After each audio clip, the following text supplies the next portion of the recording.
Coach, what do you think about this Saturday? Did you ever envision that number one and number two would be playing each other and it'd be Alabama and Auburn? Probably not, but it should be a great game. Both teams are well coached. They're playing well. They've got good personnel, and the excitement in the state of Alabama is great. Past this, Alabama, a lot of people are interested in this game. So this game and the last game of the season down at Auburn, both these games will carry will carry a lot of merit as far as the NCAA is concerned.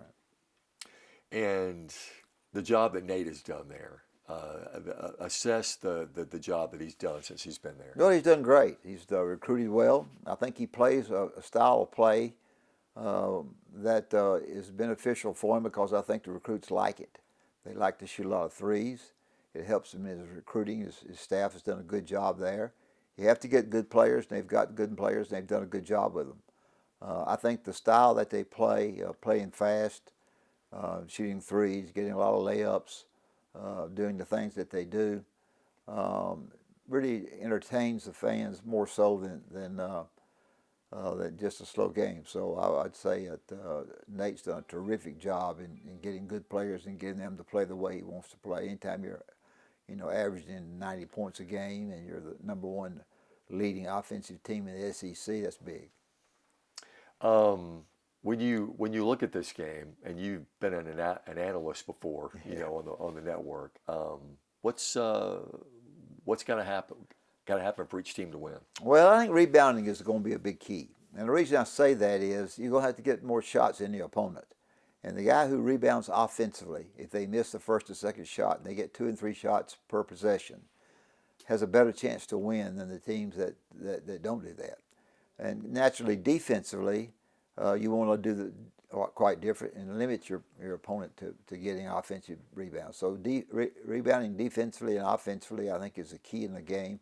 Something that's not talked about a lot, but I think it's a real key. So you got to shoot the basketball well. You've got to do the best you can of avoiding cheap baskets. By cheap baskets, I mean layup shots, either on dribble drives or on fast breaks. You've got to do that, those two factors. And then thirdly, you've got to defend the three. If you defend the three, and when I say defend the three, you've got to do a good job of getting in the guy's face, not just act like you defend it. You've got to practice this week defending the three and how to defend it and how to cover it. When I was coaching, we did it quite different. We broke all the defensive rules. We left our feet and went after the guy that shot the three. Mm-hmm. And you're going to say to me, well, the guy will get by you then. I just told the guy behind the shooter to get him. Somebody guard him. Yeah. But we did pretty well. We just left our feet defensively and we guarded the three that way, and most people didn't think that was very good. Well, what do you think when you hear people say this is becoming a basketball state? Well, I think it's certainly basketball because the basketball is they've done a good job there, and certainly Auburn's done a good job. The arena they have is very, very hard to play in. We're not playing in there first, but Bruce has done a really good job with their team. They've gotten good players. Everything is different now. Remember this: we gave our guys $15 a month, laundry money. It wasn't all this NIL stuff, and I was one of the guys that gave out the money. And get this one, we had a long line to get that check for $7.50 every 2 weeks. And can you imagine that? They wouldn't even stop for $7.50. Now they keep going. So, that's really a big difference that people don't realize that. And NIL is different. Getting players is different.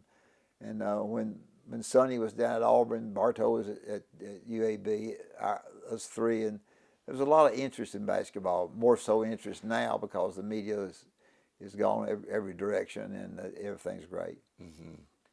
I remember when Nate Oates was hired. Yeah. That I remember seeing you and him having a really good conversation. Well, what did you talk about? Well, I can't remember really. I had a conversation with every coach that's been hired since I left, and Well, I don't remember what it was, but he came in having been successful. I think one of the things that happened, the athletic director, who's very good, saw Nate's teams play when he was at Arizona, and he liked the way they played. He can correct me if he sees this, and he liked the way they played. So and the opening came, and he got to be the athletic director. Uh, he did what he felt would be a good choice, and he he went after Nate, and he did a good job there. Well, he's very fond of you, Well, I appreciate that. and he wears the plaid jackets. Well, I don't know about wearing those, but I don't really see him a great deal. But Greg Byrne is really a good athletic director and knows what he's doing. And hiring him was a good move. And the way he plays is quite different, and I think that's good. But how do you feel when you see him wearing those jackets on TV? Oh, I don't feel much. I really, people say something to me about it. We actually, sometime, I didn't even realize it here lately, have gone to the same tailor. I don't go to the tailor much, but occasionally we go. And I've still got a few of my plaid jackets, but I'm very careful about wearing them. I just am, because I don't want people to feel like that I'm trying to, overshadow anybody. So I think they're having game day Saturday, and I'll probably go by and speak to them, but I won't be wearing any plaid.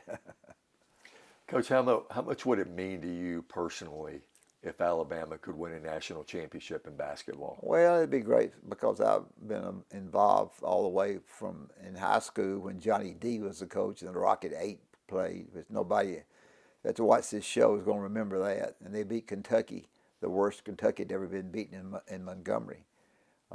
So Johnny D was a great coach that people forget. I know in the Bryant Museum, they put some information about CM and myself and Nate. And so I called him the other day and said, you got to include Johnny D. Because Johnny D and Leon Marlaire just passed away. He was probably the last of the Rocket 8 teams. Yeah, I love Leon. I see Leon in the tip-off club. Yeah, he was a good person. Yeah, every now and then. A very good basketball player. And Leon was always a kind of guy that would dress sharply and ready to talk to you. And boy, what a great team.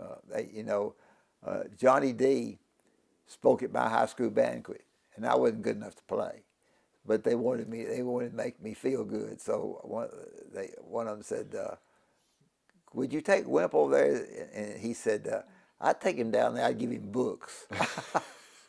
You know what that means? You can't play. That's right. That's right. I give him books. That was at Garrett Coliseum, right? That old Garrett Coliseum when they beat Kentucky? I was. Yeah, well, that was a whooping. Yeah. And years ago, when I first went to Alabama, we played Auburn in Montgomery, and I didn't like that. And it's kind of like Pat Dye changing the football game from Auburn, and I was hoping one of these days, in the last game that Coach Riley coached at Alabama before CM took the job, was at Auburn, and it was the last time we had to play in that Coliseum. I believe that's right. And they got the new one, so they got a nice Coliseum. I like Alabama. Some people don't. They think it's too big, or the atmosphere is not good enough for winning. And I lived my life in there. I was there when we played Samford to open up the Coliseum 100 years ago, and coached a lot of games in there as assistant coach, and then as the head coach. So it's always been great for me. And Pistol Pete, you saw Pistol Pete play pretty well there Pistol too. Pete, I forget what he get 60-something. He was 60-something. I just told everybody I wasn't the defensive coach for that game. Pistol Pete was he was really a great player and a great person. He did when I went to Little Rock. He did a game or two on television, and he rode on the bus with me one time somewhere, I forget. And I had a good visit with him. He passed away. I think he had 3 or 4 or 5 holes in his heart. He was really in bad shape when he passed away. And of course, his dad had coached him, and I'd kept up with him. I kept up with him down through the years, but he was a terrific player. Yeah, I remember visiting with you, in fact, after he passed away Yeah, in your office. yeah. Um, Coach, how much did you enjoy beating Auburn? A lot. You know, I told our kids that every game of the 18 games that we played each year counted the same, either one win or one loss. And then I said to them, I'm going to double talk you. They're not quite the same. Beating Auburn is more important than the other 17. And so it was to me because I felt like we were in state recruiting. I had gone against Auburn in some recruiting battles and lost because of certain reasons I didn't like, and so we did well against them, and we were able to win some games. And Sonny's a great coach, did a great job. One of the funny things that happened, and he won't remember this, he doesn't know it, is that one of my better teams went down and we played, or we weren't playing very well. And I was, in the first half, I was disgusted with them. I've never told this story. And I said, in the dressing room, I was jumping them pretty good. And I said, you know, you guys not playing, you're doing this, you're doing that. And to top that, when I came off the court a minute ago, Charles Barkley winked at me. They tore the dressing room door getting out there. they got they got pretty excited when I said that, and we went out and played a little bit better.